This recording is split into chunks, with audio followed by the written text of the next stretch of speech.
2 of the Orioles, 3 hits.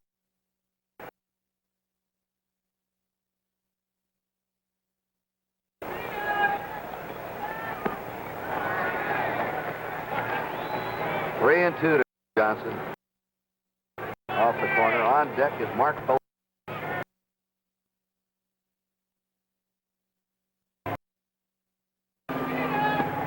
Rookie now. Third strikeout for Gary Nolan. Struck out his first time.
Some of the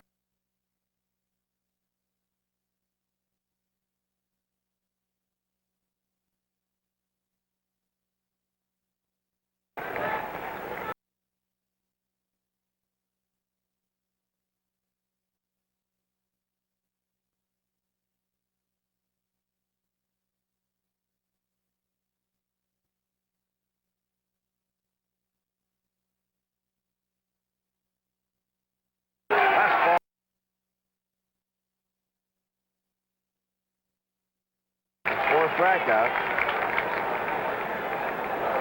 Both coached in the majors, not too long. Both have been outstanding minor league managers and winning minor league managers. And both played second base in their playing career. Jim Palmer grounded out his first time. Game tied 3-3, top of the 5th. Bowman. Jim, have you noticed the trend that more and more ball clubs hiring men out of their organization who serve years of apprenticeship? They don't care whether they've been big stars or not. No, that's the important thing, I think, is knowing the organization. A bunt, foul. Handling, I guess, their young players through the minors, proving themselves down below. And knowing a little bit about the talent and the personnel that they have. 2 down, nobody on for the Orioles in the top of the 5th. It's certainly been successful about these 2 men. That's right. 1 ball, 1 strike to Jim Palmer. And to reach for that curve. Buford. That ball started over to the on-deck circle, just reached out and tapped it away. He's getting a practice swing in.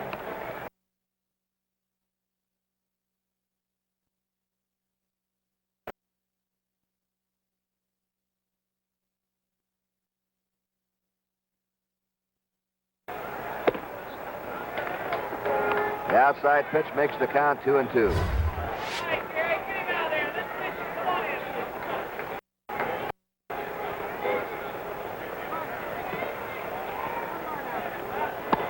Struck him out. 2 balls, 2 strikes.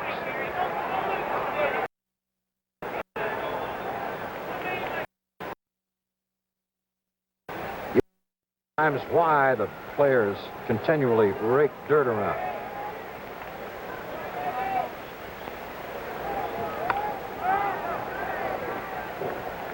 Of course, here at Riverfront Stadium, the catcher and the pitcher are about the only ones who are able to do that. Most everybody else is stationed on the synthetic surface, and there's just no dirt to rake.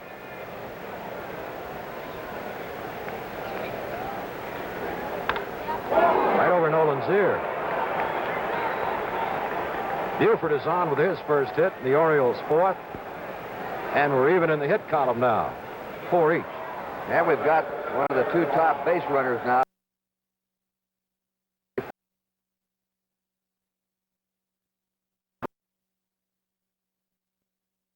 Got a kick out of seeing Bench try to cut Buford down. Blair beat out that little number down the third baseline his last time up. One strike. Blair hit a 3-run homer and hit 3 home runs in a game at Chicago on April 29th this year.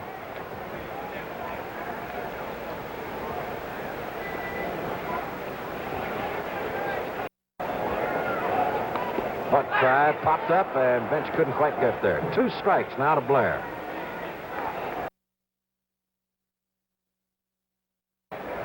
The Reds have started a pitcher down in the bullpen. Young 43.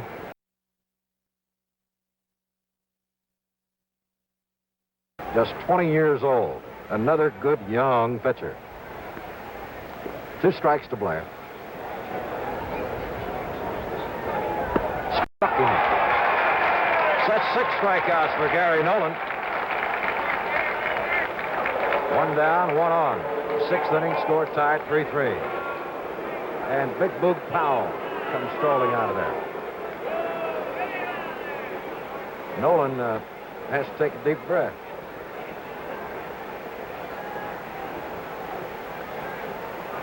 Jim, even though he hit the ball to left for a home run his last time up, the Reds are still playing him well around toward right.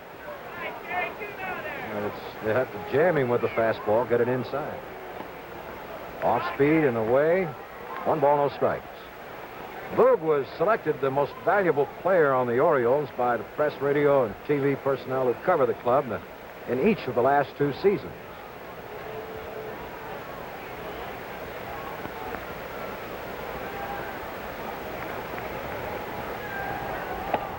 Throw to first. Back safe.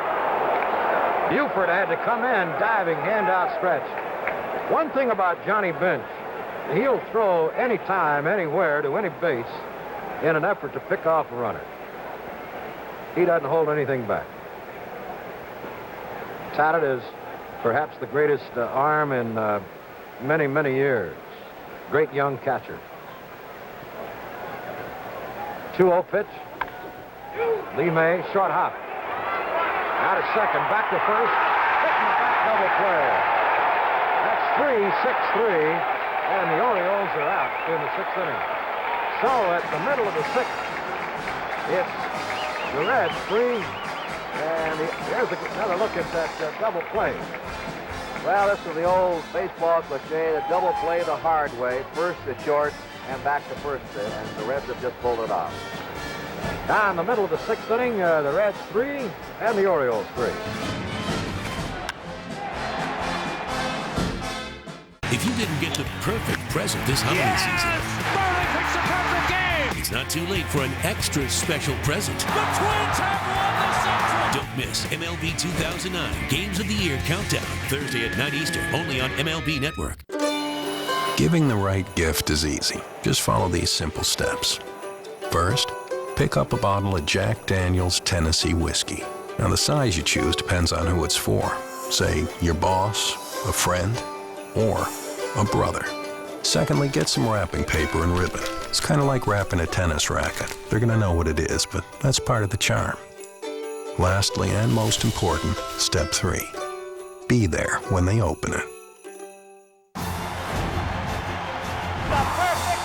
He had one purpose, to knock the hell out the ball. Another curtain call. Hard luck Harvey had been perfect for 12 innings. It's quite a letdown, I'll say that. Out came this midget, number 1/8. 562 feet. The Marlins have stunned the Yankees.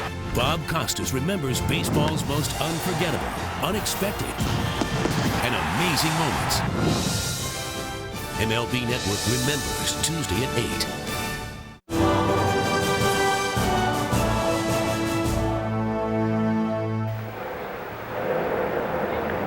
Jim Palmer getting ready to go to work in the last half of the 6th inning for the Orioles will face Lee May, who has been up twice with a single and a home run.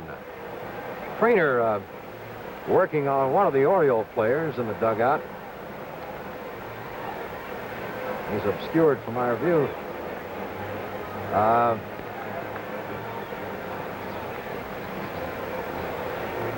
They're just taping up Ellie Hendricks' chest protector or mask. If ever a trainer had the right name, it's this fellow, Ralph Savon. That's his name, Ralph Savon. And he does put some salve on those ball players during the year. Well, he got his mask fixed with a little tape, and he's ready to go, Kurt. Palmer, I'm sure, would like to pick up a World Series victory here today and give himself a little early birthday present. He's going to celebrate his 25th birthday next Thursday.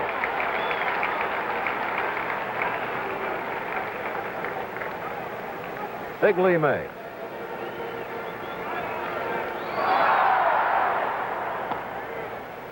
Good fastball.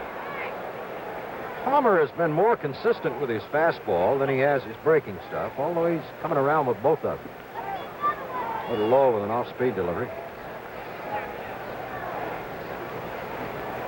There's Lee's wife, Terry.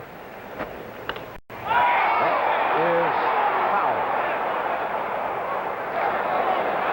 Jim, it's rare to see Jim Palmer go through 5 innings without a strikeout. Well, he hasn't hung up any yet, has he? 1 ball, 2 strikes. Some very fine figures on the Reds. 2-2, 2 balls, 2 strikes. Since the Reds opened Riverfront Stadium June the 30th of this year, 2 balls have been hit in the Red seats in left field. One by Tony Perez and one by Richie Allen.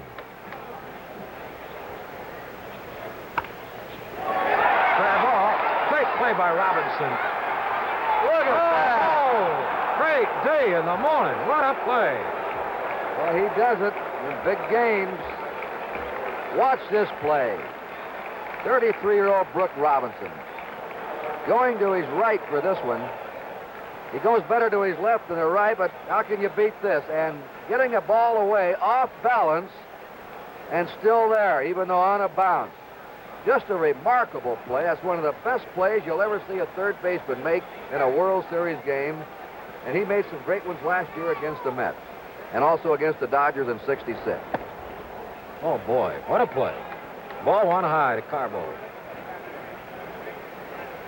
Bernie has a tremendous batting eye. 1 ball, 1 strike. He led the Cincinnati Reds in bases on ball. Drew 94 walks in 125 games.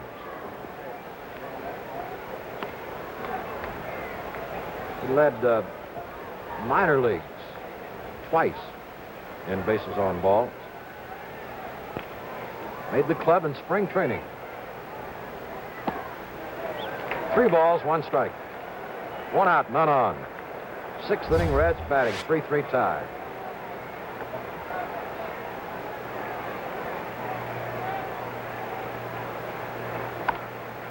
Foul away, 3-2. Carbo has good power to left field.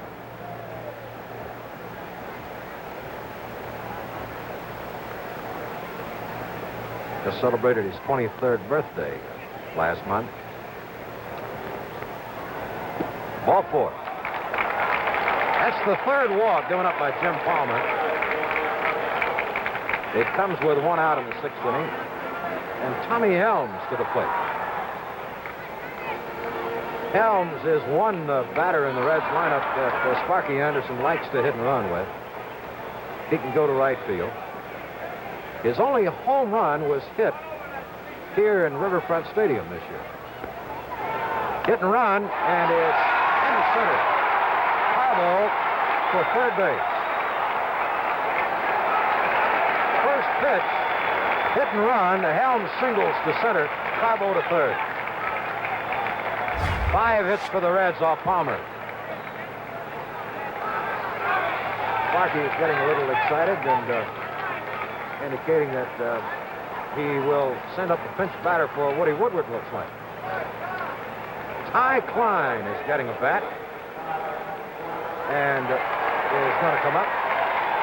Ty Klein is going to bat for Woody Woodward. Darrell Cheney is loosening up for the Reds down the right field line and will go to play shortstop, no doubt. This fella does as well pinch hitting in the World Series as he did in the playoffs. He'll be all right, Jim. Yes, he will. He came through. Well, let's see. There's Earl Weaver. He's scratching Klein off the list right there. Down in the bullpen for the Orioles, there's some action beginning. Right-hander, left-hander. Klein, left-handed hitter. Obtained by the Reds June the 15th this year from Montreal. Runners first and third. Ball one high. Mo Grabowski and Marcelino Lopez are the pitchers in the bullpen for Baltimore. And the Reds are going to start some action now. Clay Carroll is coming up.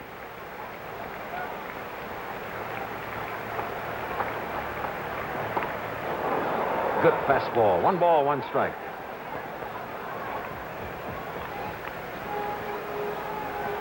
Now Wilcox is up. That's number 43, Milt Wilcox, warming up. And Darrell Cheney is number 12, you see there, playing pitch and catch.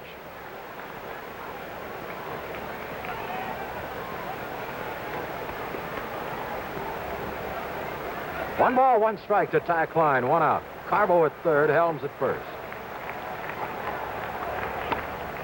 Foul away, 1 and 2. 1 ball, 2 strikes.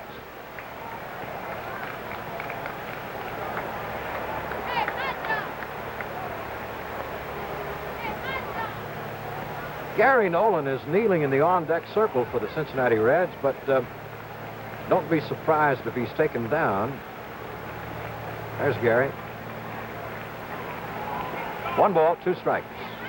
1 out, 2 men on. 3-3 tie. Klein had a notion. 2 balls, 2 strikes.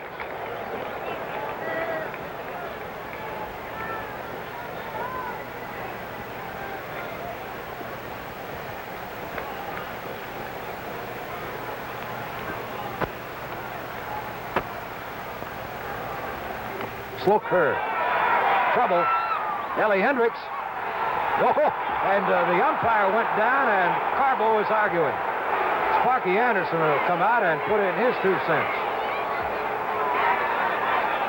Hendricks just stepped out in front of the plate, came down with the ball, turned around, and got Carbo sliding in.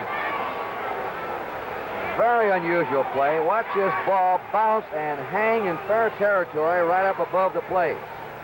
Hendricks has no play at first, and here's his only play as he makes the tag on Carbo sliding in. Let's watch Bernie Carbo now coming in from third on the instant replay in slow motion. Now he's going to try and hook around the tag. That ball's coming down to Hendricks. Here's Hendricks going for him. That's it. Sparky Anderson going back to the dugout. It's a fielder's choice to Klein. Carbo's out at home. Helms is on second. That makes it 2 down now for the Reds. And Anderson's still boiling. Yes, he is. He is hot under the collar. I don't see how you can claim umpire interference. Nolan is going to bat for himself. Foul back. Strike 1.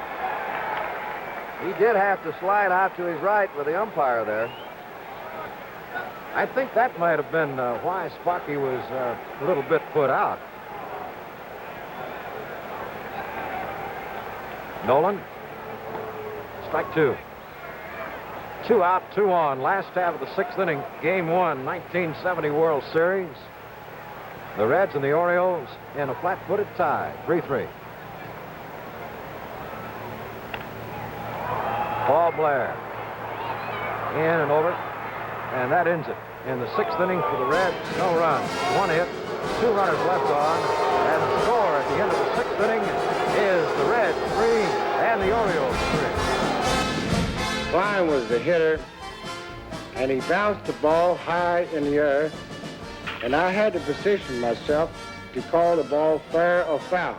I didn't realize that the runner would would come home on a play this short from home plate. There's no way, Kenny, that he tagged him. There's no way possible he ever tagged him. 5-10 feet before I got to home plate, I had to slow up about 2 steps and go around the umpire. I knew I missed home plate, but the umpire already called me out, so I couldn't go back and touch home plate. No way! Get out of there! Get out of there! That was very much a surprise to see him coming in.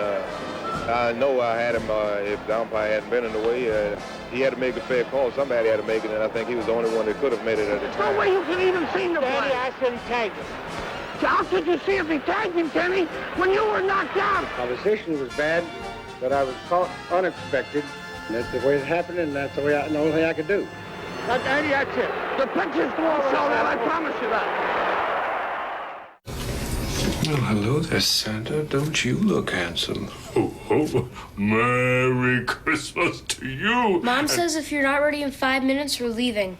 It's the most wonderful time of the year, and Walmart's here to help. Ready? With Faded Glory jeans, soft organic tops, lined hoodies, and reversible bubble coats, all redesigned. Get department store styles for less. Christmas costs less at Walmart. Save money, live better. Walmart. I am a non-attorney spokesperson. Were you or a loved one diagnosed with lung cancer? If so, we urge you to call the number on your screen now for a free legal consultation. Some lung cancers, along with the other cancers listed on your screen, may be linked to asbestos exposure. Exposure to asbestos in mills, factories, or while working as a plumber, electrician, plasterer, maintenance worker, or janitor may have put you at risk. In addition, because asbestos was widely used on ships, those working in shipyards, including Navy veterans, may have also been exposed. Asbestos has been used in many commercial applications, including insulation, fireproof fabrics, automotive parts, building materials, and small kitchen appliances. If you or a loved one was diagnosed with lung cancer or another asbestos-related cancer, call now for a free legal consultation. You may be entitled to compensation. Call 1-800-727-4905. Again, that's 1-800-727-4905.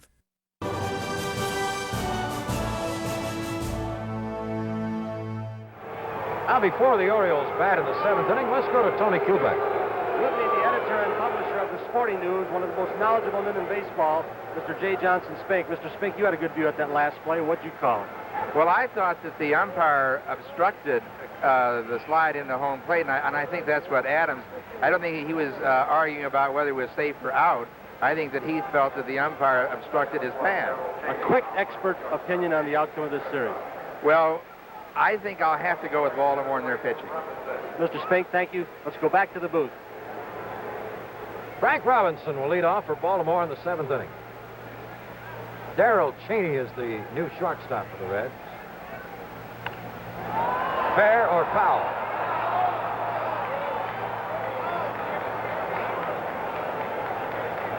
Foul ball. Strike one. If you get the pitch on the inside half of the plate, Robinson, who stands up on top of the plate as close as anybody, he can hit it a long way. One strike. Ball one. We'll get a view of him from our center field camera, and I think the fans can see how close he stands to the plate and why he used to lead the National League when he was here in Cincinnati getting hit by pitch balls. That's right. 2 balls, 1 strike. That was before a fellow with the name of Ron Hunt came along. Well, actually, Minnie Minoso holds a record for being hit by pitch balls in a career. 189. Frank's not too far behind him, about 23 behind him. High pop up, right side. Lee May, 1 away.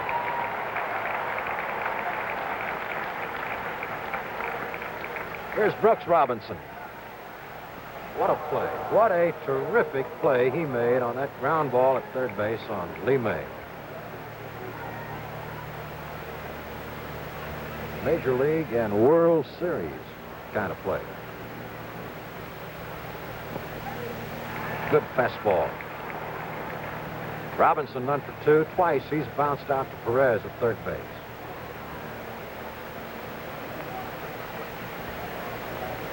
They play him straight away. Left field, Carbo going back. Warning track, looks up, over. Brooks Robinson has given the Orioles the lead with a home run, the third hit for Baltimore today, and it's 4-3 Orioles. Now here's our split screen. Nolan, watch him after delivers the pitch. Brooks Robinson swing.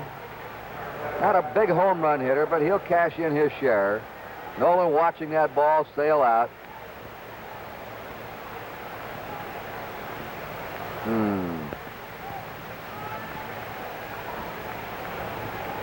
What do they say about a picture? 1,000 words. What do you have to say? Brooks quite happy about it. First pitch was low for a ball to Hendricks. He hits one to right, and it is a foul ball. Emmett Ashford, the right field foul line umpire, followed that one just to the right of the foul screen. This fella can jerk that ball out in a hurry. There's Emmett Ashford, the right field umpire down the line. A quick bat, Jim. Yes, he has. Brooks Robinson's home run was his second home run in World Series play. Good off-speed pitch. 1 ball, 2 strikes. Brooks hit his first series home run and his first time at bat in the 1966 series. 4-3 Baltimore. 1 out, 7th inning. 1 ball, 2 strikes to Ellie Hendricks. Clay Carroll out in the bullpen for the Reds down the right field line.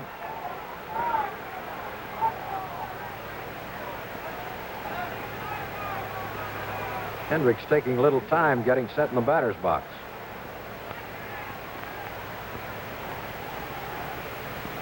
Struck him out on a curveball. That's 7 strikeouts for Gary Nolan. 2 down for the Orioles in the 7th. And coming out, Dave Johnson.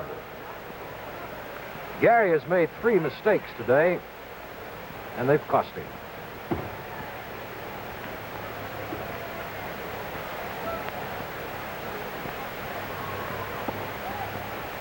Ball 1 a little low.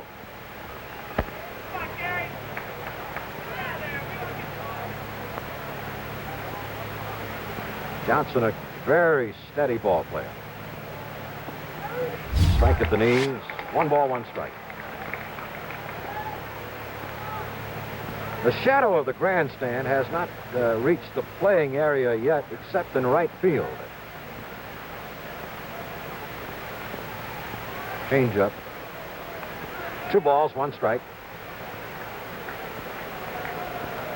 In about a half an hour, the shadow of the stands will have engulfed home plate and make it tough for the hitter. 3-1. The home run ball has plagued Nolan today. He's averaged giving up 1 home run about every 10 innings he's worked this year, so this hasn't been his usual home run rate today. No, he's made some mistakes today, and it cost him.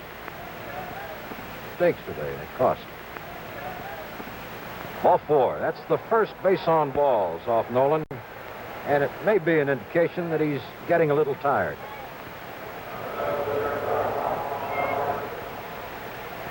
So Baltimore has a runner at first, 2 out, and Mark Belanger, the shortstop, coming up.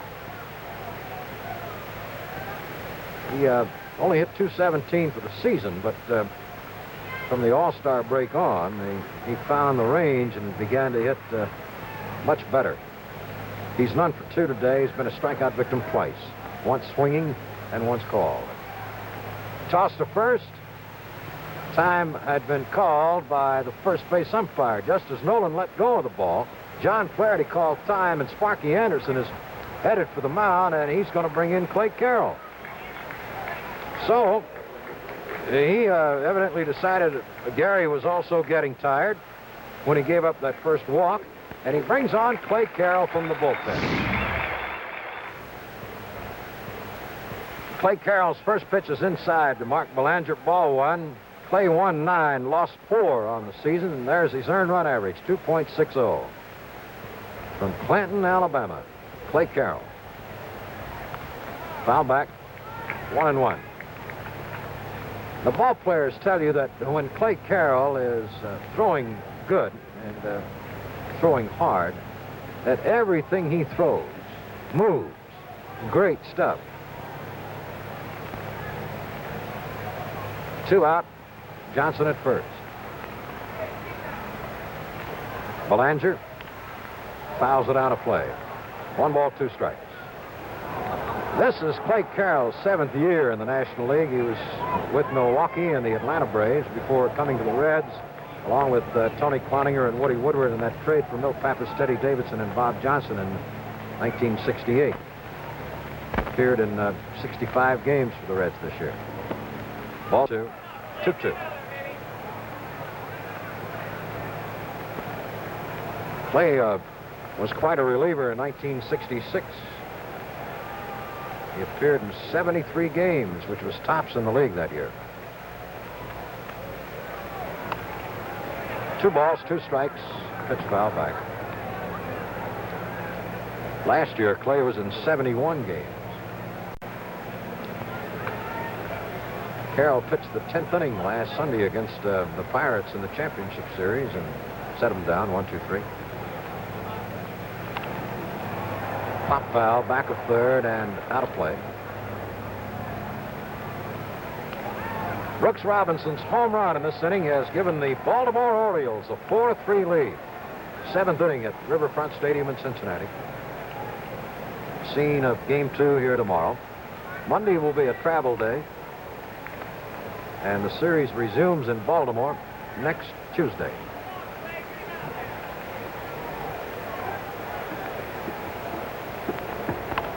Check swing, line drive, foul. Belanger brought his bat around and stopped it. And the ball hit his bat and almost went for a double.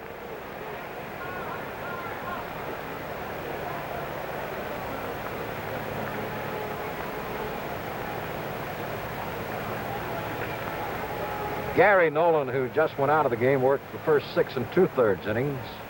Gave up only 5 hits, but 3 of them went for 4 bases. Walked 1 and struck out 7. Belanger getting the bat on the ball. 2-2. Notice several of the Baltimore players with that cork under their eye today to eliminate some of the glare and the sunshine. But none of the Reds players have it.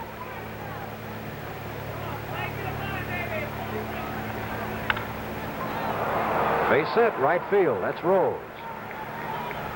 Johnson holds at second. 6 hits for Baltimore now. Runners at first and second. And Palmer will swing the bat. And he's no automatic out up there. He hit a double against the Twins Monday to help himself, knock in some runs.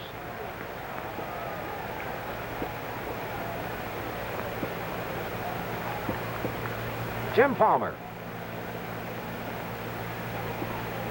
Looks like a hitter.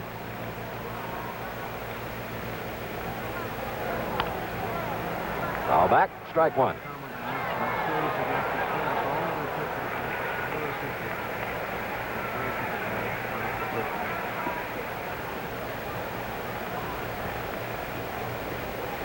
That's Belanger at first.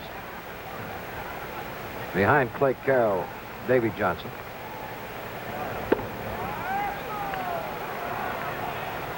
One ball, 1 strike.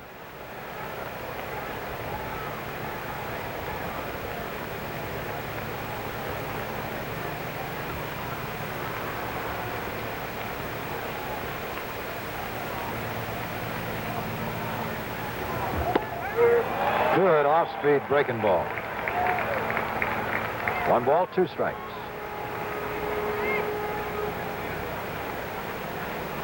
Johnson, Belanger at first, 2 men out. A run in the 7th. The Orioles are ahead 4-3.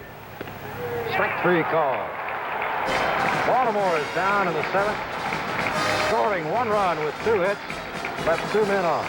And the score in the middle of the 7th inning is the Orioles 4, the Reds 3.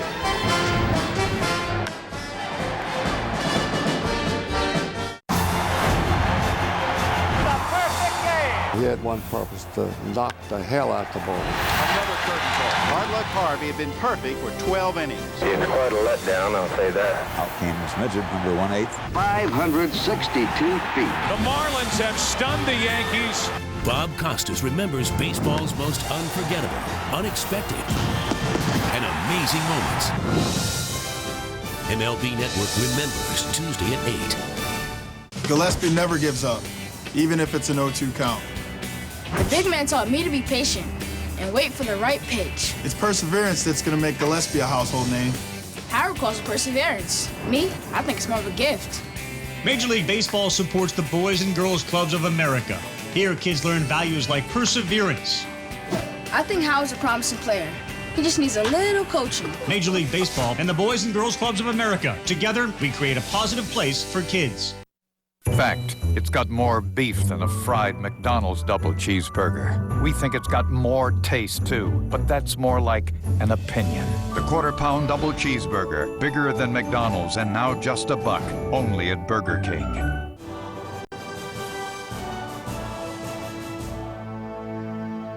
Let's go downstairs to Tony Kubek. Thank you, Jim. With me again, David Hartman. And David, you started to tell us about your connection with baseball. Yeah, we're moving right along out here. Working with Major League Baseball, both the National American League, to promote baseball. We think it's a positive thing for young people to be even more interested in baseball. And that's why I'm here, and we're going to do it with films and with television and anything we can do to develop even more interest in baseball. Dave, I know you want to see the Cincinnati Ball Club hit. Thanks again. Thank you, Tony. Good to see you. Back up to the booth. Pete Rose up to lead off for Cincinnati in the 7th and takes a call strike. Pete has been up 3 times without a hit. Was awarded first base on Hendricks' interference last time up. Foul. A foot outside the line. 2 strikes to Rose.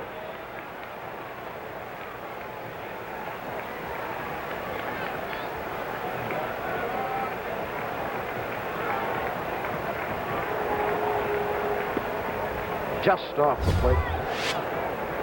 I'll say one thing, Palmer did not waste that pitch by much. He was looking for the black.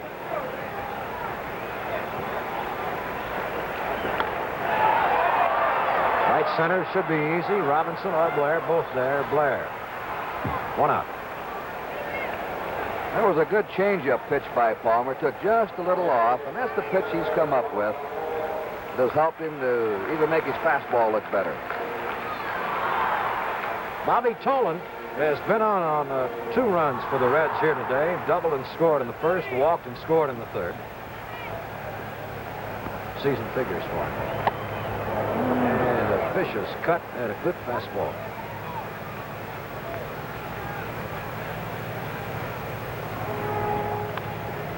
Two strikes. Palmer is getting ahead of the hitters with a 1-run advantage. He's tasting victory, perhaps.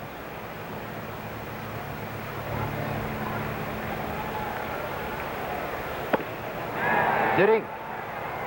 Hendricks thought he did. Pegged the third, but Burkhart says no. Here comes Weaver out again. Get back. Now they've called for the third base umpire, Bob Stewart, to give a judgment, and he said also it was a check swing. Sometimes that home plate umpire gets blocked out on his view behind the catcher. Weaver going down the steps leading to the runway to the clubhouse. 1 ball, 2 strikes. 2 balls, 2 strikes. Last year, you know, Weaver was ejected from the game for coming out protesting a call strike. Left center, Buford, yes. 2 out for the Reds in the 7th inning. Baltimore leading 4-3. Tony Perez strolls up. So far today, Palmer has done an excellent job of keeping the ball away from Perez. Twice he's got him on fly balls to right field, and once to right center, a ball that Blair caught. He's high with that one. Jim Merritt in the Cincinnati Reds bullpen. 1 ball, 1 strike. Merritt been bothered by a bad elbow. maybe just trying to throw the kinks out right now. That looked like that same pitch that Rose popped into short right center. An off-speed delivery. He got it up a little bit. I think Palmer's glad that he's got that ball back in his hand. 2 balls, 1 strike. Make it 3-1. Johnny Bench, a picture of concentration.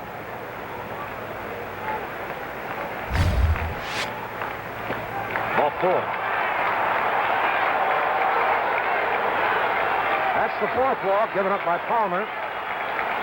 And takes Hendricks out to top with his pitcher. And brings some action down to the bullpen for the Orioles.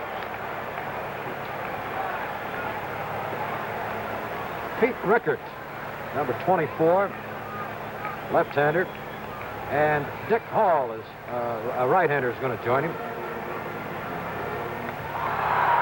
Johnny Bench led the club in producing the runs that won games during the year, with Perez at first and 2 out. Vicious cut, foul back, strike 1. Palmer has walked 4 and has not struck out a batter. Has only allowed 5 hits. 2 extra base hits, a homer, a double, 3 singles. That one bounces to the backstop. Perez to second as the ball is played by Hendricks to hold him at second base. A wild pitch.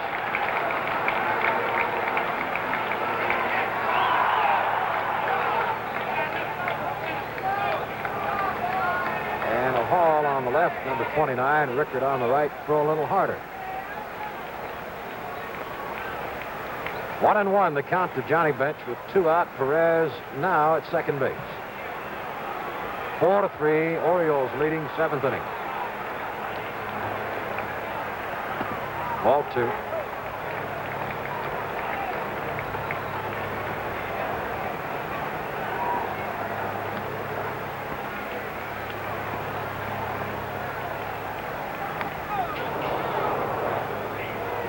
Bench liked the looks of that one. 2-2, Perez retracing his steps back to second. And Johnny Bench with a second blow.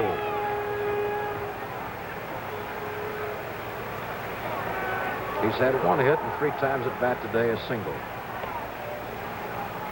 Ken Burkhart, the plate umpire, fires a new one out there. Freddie Hutchinson called him frozen arm. 2-2. The fence in front of the dugout kept that one from going in.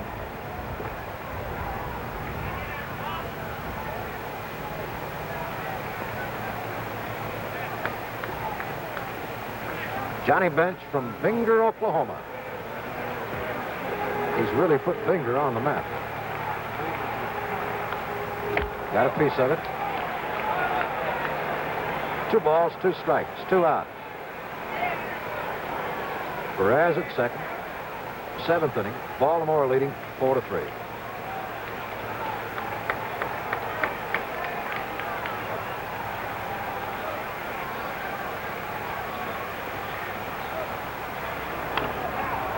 Brooks Robinson, the human vacuum. Some kind of fielder. No runs, no hits. A man walked left on at the end of 7 innings of play. It's the Orioles 4 and the Reds 3. The first play, I just tried to get rid of the ball and throw it in the general direction of the first base, and I guess I've thrown over there so many times, well, it just kind of comes natural, and I didn't have time to stop and plant my feet and throw. I just had to get rid of it, and fortunately, I was able to get him. Look at that! Great day in the morning. What a play. Brooks just made some plays that I didn't think were quite possible. About Brooks. It's only one thing that they didn't say, that Brooks Robinson belonged in heaven, not here on the ground, because the way he plays third, I've never seen nothing like it.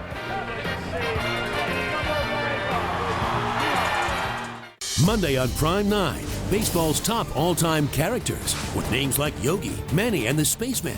Which of these pitchers, pranksters, and self-proclaimed idiots is the most colorful player ever? Prime 9, Monday at 8 Eastern and Pacific on MLB Network. Giving the right gift is easy. Just follow these simple steps. First, pick up a bottle of Jack Daniel's Tennessee Whiskey. Now, the size you choose depends on who it's for. Say, your boss, a friend, or a brother. Secondly, get some wrapping paper and ribbon. It's kind of like wrapping a tennis racket. They're going to know what it is, but that's part of the charm. Lastly, and most important, step 3.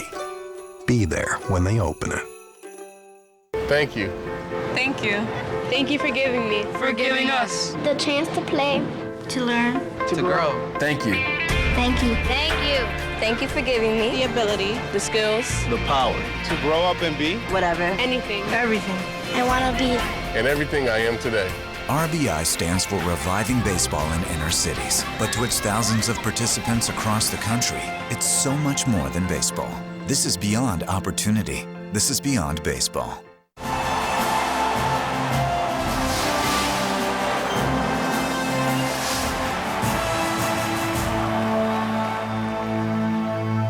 Welcome back to MLB Network presents All-Time Games. With all due respect to the likes of Yogi Berra, Mickey Cochran, Bill Dickey, and Ivan Rodriguez, arguably no one revolutionized the catching position any more than one Johnny Bench. 1970 marked the finest season of this future Hall of Famer's career, capturing the first of his 2 League Most Valuable Player awards. Much more renowned for his work with the leather, as his 10 Gold Gloves would attest to, Bench was certainly no slouch with the bat either, with whopping league-leading totals of 45 home runs and 148 RBIs that 1970 campaign. Bench and his mates have some work to do if they're going to take Game 1 of this Fall Classic, however, as they trail the Orioles 4-3, playing the top half of the 8th inning in Cincinnati. Paul Blair. Good speed. To Perez, big hop. 2 down.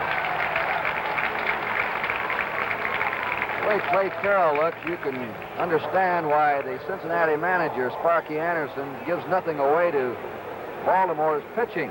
For sure, they've got 3 great starters, but we have a better bullpen. And in Clay Carroll and Wayne Granger and Don Gullett from the 7th inning on, Kurt, the Reds do have, I think, a little bit of an advantage. Those are 3 great starters the Orioles have, though. Yes, they are. Tremendous. Off speed, low, ball 1. Howell with a 2-run homer in the 4th inning brought the Orioles back to a 1-run disadvantage before it was tied by Hendricks in the 5th. Crowded him, ball 2. 4 home runs in today's game. And all of them have been down the lines, that is, toward the corners of the stadium. Good curveball. 2 balls, 1 strike. As we said, the ball carries down the lines very well. Good look at Clay Carroll, and straight away to center, but right center, left center, it doesn't carry so well.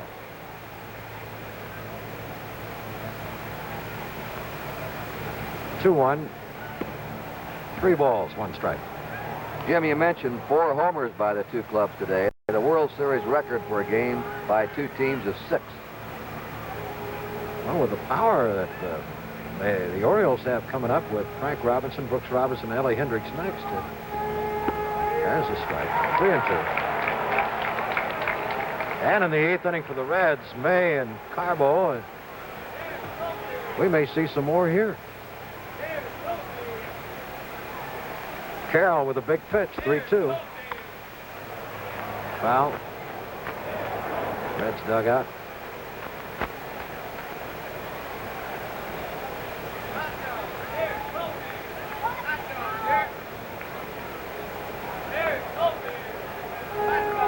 On deck, Frank Robinson. 3-2 again. Got it inside. Walked him. That's the second Baltimore batter to get a base on ball. The first off Clay Carroll, of course. And here's Frank Robinson. who has been thwarted the first 3 times up against his former club, a team that you know he would like to do well against. Strike, outside corner, knee high. Robinson played in 1,502 games for the Cincinnati Reds, second only to Vada Pinson, who played in 1,565. That was before he was traded, of course. Off-speed curveball. And I have to think that curve did fool Frank. Boog Powell at first.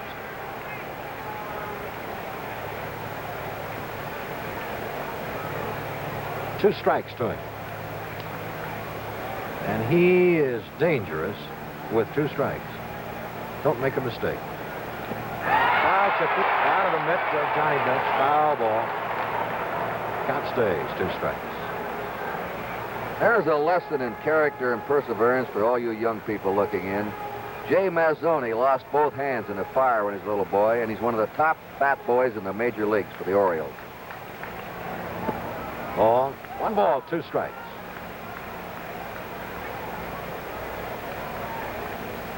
Sometimes when you have a headache or an upset stomach and you don't feel so hot,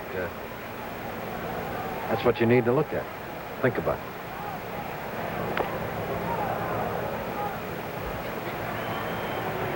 Jay Mazzone picking it up. Tremendous. 1 ball, 2 strikes to the dangerous Frank Robinson. Boog foul at first, 2 out. Top of the 8th, 4-3 Baltimore. Strike 3 call. No runs, no hits. A man walked left on in the 8th inning for Baltimore. So, at the end of 7 1/2 innings, it's Baltimore 4, Cincinnati 3. If you didn't get the perfect present this holiday season, Marley picks a perfect game. it's not too late for an extra special present. The Twins have won the Central. Don't miss MLB 2009 Games of the Year Countdown, Thursday at 9 Eastern, only on MLB Network. Boston Lager continues to be a very special beer. 6 weeks after Jim started the business, he took the Best Beer in America award. No one had tried an American beer that had that kind of flavor. 20 years on, Jim is still obsessed with Boston Lager. Sam Adams Lager continues to win medals all over the world. That's pretty cool.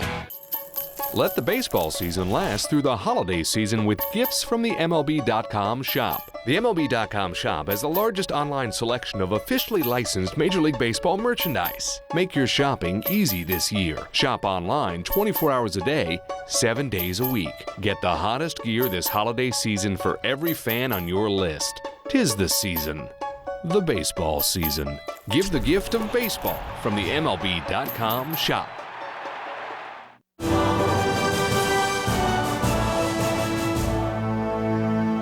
Jim Palmer would like to complete another one.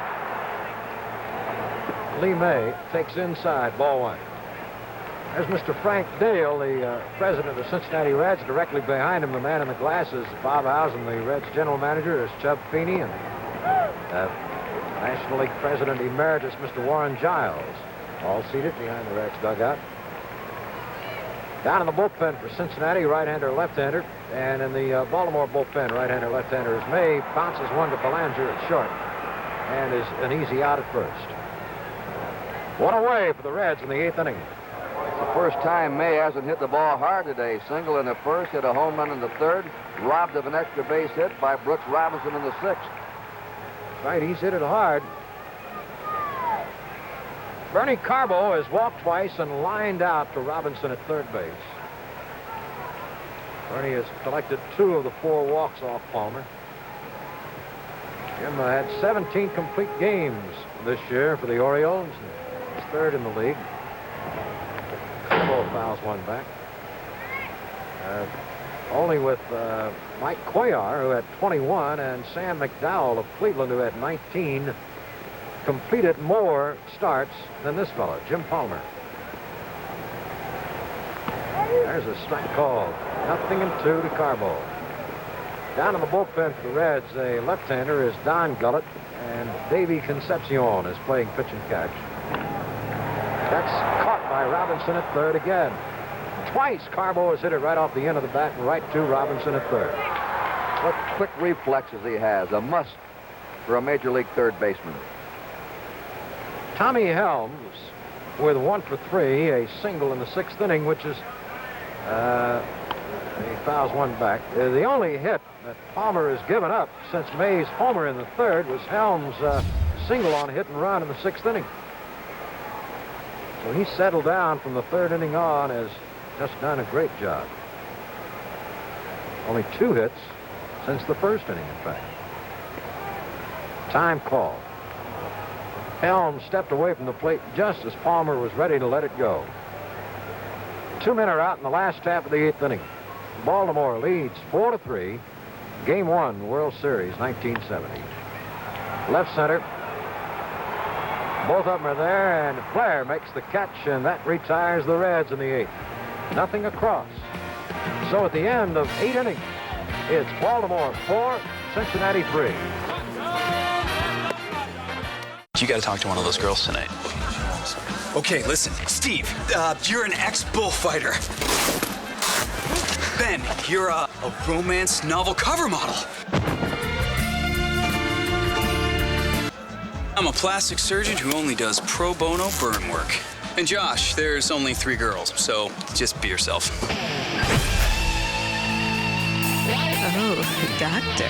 There are captains in every crew. Calling all captains! Drink responsibly. Stop your tax debt from spinning out of control. Martin B. did and saved $34,000. So did Troy G., who saved $48,000 in total debt. And Joseph H. saved $272,000 after hiring Tax Incorporated. If you owe the IRS or state more than $10,000, penalties and interest increase your tax debt every day, just like a credit card. Tax Incorporated has helped thousands take control of their tax debt and settle for a fraction of what was owed, like Misty M., who saved $57,000, or Karen W., who had collection actions stopped and saved $170,000, and John S. had his returns filed and saved $537,000 after hiring Tax Incorporated. Don't let penalties and interest spin out of control any longer. If you owe more than $10,000 in tax debt, Tax Incorporated can remove garnishments, eliminate penalties, settle payroll tax, file returns, and get you a fresh start. Tyson H. saved $1.4 million after hiring Tax Incorporated. Call us today.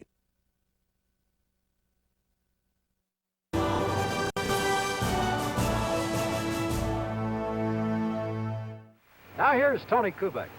With me, the Commissioner of Baseball. Mr. Commissioner, pretty good play by this fella, hitting.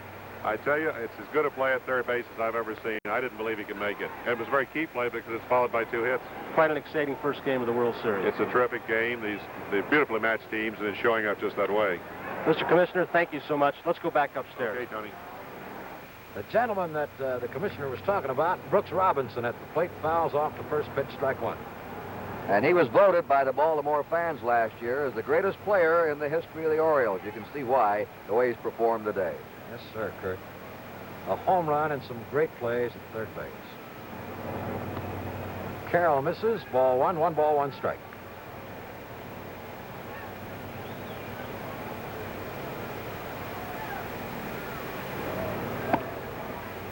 Ball 2. As you can see, the shadows of the stadium have begun to creep out and now engulf the batter, catcher, and home plate umpire. 2-2. And the pitcher is throwing out of that bright sunshine. That makes it tough for the hitter. You bet.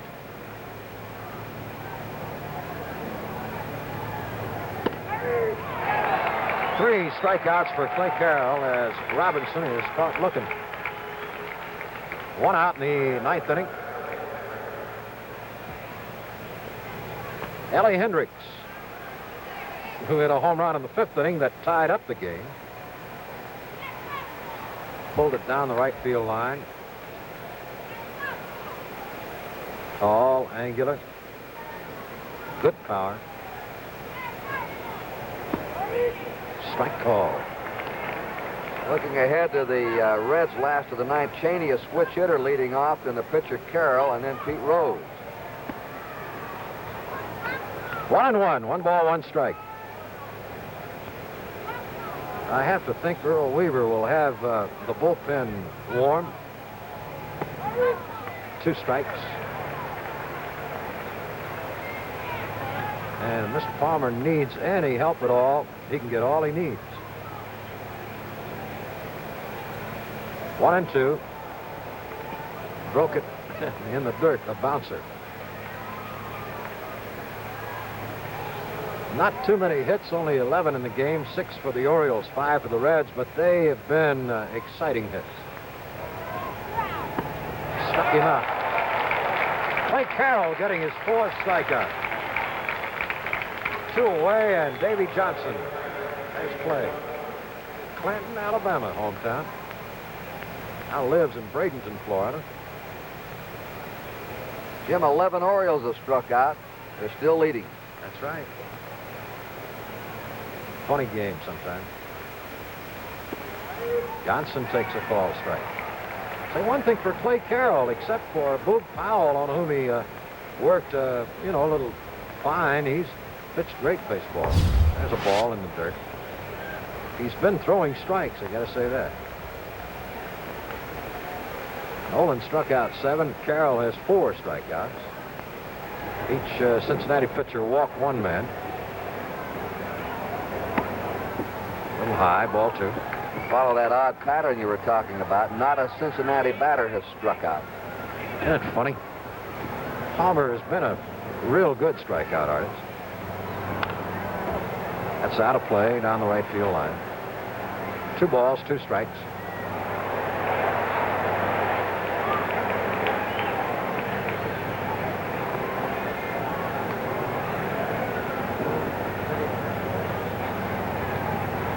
Two. That's in there. Right center. Tolan cuts it off here. He bobbles the ball, trying for 2. Johnson. Save at second base. Hustling base running by Davy Johnson, and he had his eye on the ball as he rounded first, which made it possible for him to get in there. I think they've ruled that a double all the way. Kurt, but we'll wait and see. Mark Belanger will be the batter with the runner at second, and he'll walk him intentionally to get to the pitcher. An intentional walk to Mark Belanger. This is one I think they ought to have a space on your scorecard for bases on balls charged to the manager.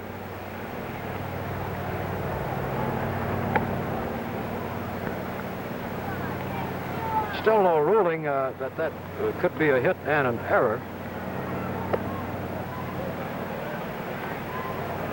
It's the second hit off Clay Carroll and the 7th in the game for the Orioles. And now with the intentional walk to Belanger, Baltimore has 2 men on, 2 men out, and here's Palmer. The official scorers are Bob Hunter of the Los Angeles Herald-Examiner, who is the national chairman of the Baseball Writers Association of America, Bob Hertzel of the Cincinnati Enquirer, and Jim Elliott of the Baltimore Sun. Swing and a miss. 1 strike to Palmer. He struck out twice and grounded out. But with 2 on and 2 out here in the 9th inning, this is where he wants to get a hit. That would really help his own cause. Pops it up. Short right. Helms. May. Rose calls him off it and takes it for the 3rd out. In the 9th for Baltimore, no runs a hit and 2 men left. And so at the middle of the 9th inning, it's Baltimore 4, Cincinnati 3.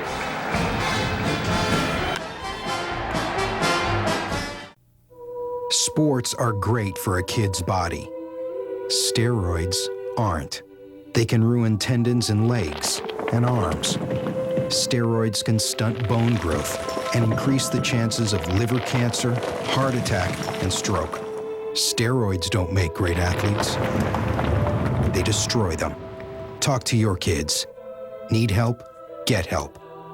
Visit drugfree.org. They're the games baseball fans will always remember. Now, there's only one place to relive them all. MLB Network's all-time games. Immortal matchups. Man, do we have a ball game for you tonight. Legendary players. This is just amazing. And baseball's most defining moments. It's deja vu all over again with MLB Network's all-time games. Coming up next, only on MLB Network.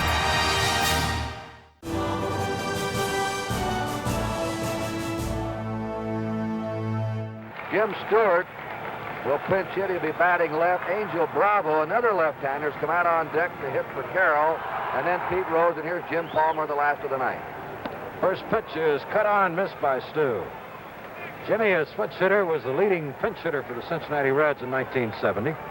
He had 13 for 41, 317, and takes ball one. 1 ball, 1 strike. So Sparky Anderson of the Reds is going to the bench in the 9th inning. The Orioles lead by 1, have the bullpen busy as Palmer fires. Strike 2 call.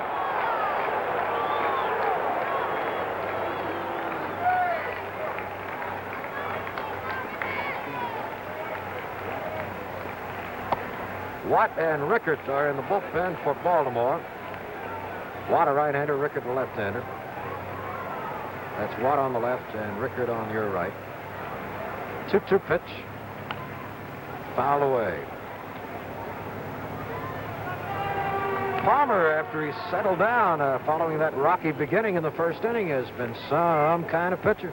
Like the prize ring, you get them on their ropes and don't put the kill in, let them get away. Sometimes they gather momentum. Struck him out, and that's his first strikeout of the game. And he gets pinch hitter Jimmy Stewart, and here's Angel Bravo. Little Angel, obtained by Bob Haslam in a trade for Jerry Rigo from the Chicago White Sox. He led the Pacific Coast League in batting last year. He's been strictly a pinch hitter for the Reds, played only a couple of 3 games in the outfield. He hit .310 as a pinch hitter this year with 13 for 42.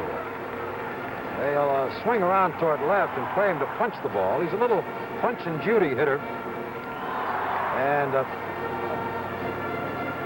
chokes up on the bat. Rarely pulls the ball to the right side. 1 out of the 9th inning. Palmer and the Birds smell a victory.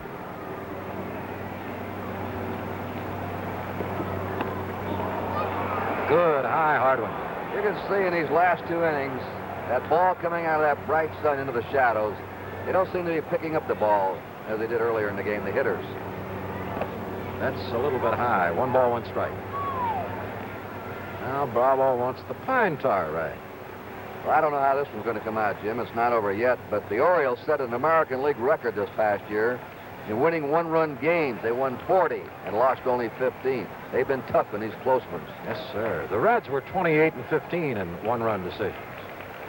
Kurt, I'll tell you, Hugh McDermott and Alan Roth up here, for me, have just been tremendous. Strike 2, let her high, fastball. Sparky Anderson with George Sugar, the fellow in the jacket, Sparky's right-hand man in the dugout. Bravo strikes out, and Palmer is rearing back and throwing and playing a little hardball right now. Pete Rose will try to keep the Reds alive. He has not had a hit today, gone none for 4. There's the season figures. Up high.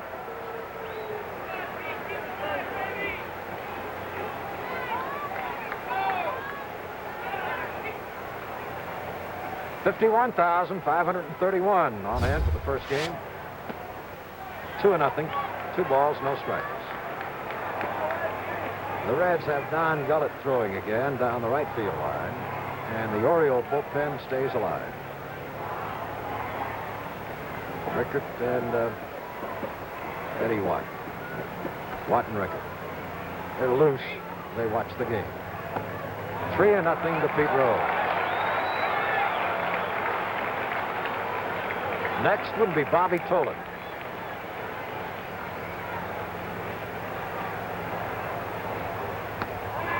Missed with it, ball 4, and Rose was taken that on shoulder.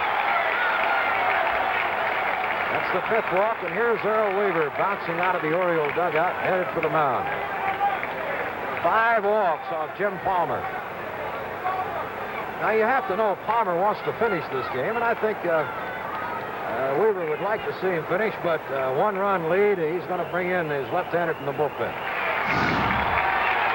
All right, Bobby Tolan with Rose at first and 2 out in the 9th inning last half. Pete Rickert, the left-hander, on the mound with the pitch to Tolan. Caught by Belanger, and the game ends. Handle hit right off the end of the bat one, right to Mark Belanger. Rickert comes in, makes one pitch, and wraps up game 1 of the 1970 World Series. In the inning, no runs. One man left on, Pete Rose, who drew a base on balls, and the Orioles have taken the lead in the 1970 series. He bent early, but never broke. Jim Palmer allowed those 3 early runs, but held the Reds right there as the Baltimore Bats got going en route to this 1970 World Series Game 1 victory.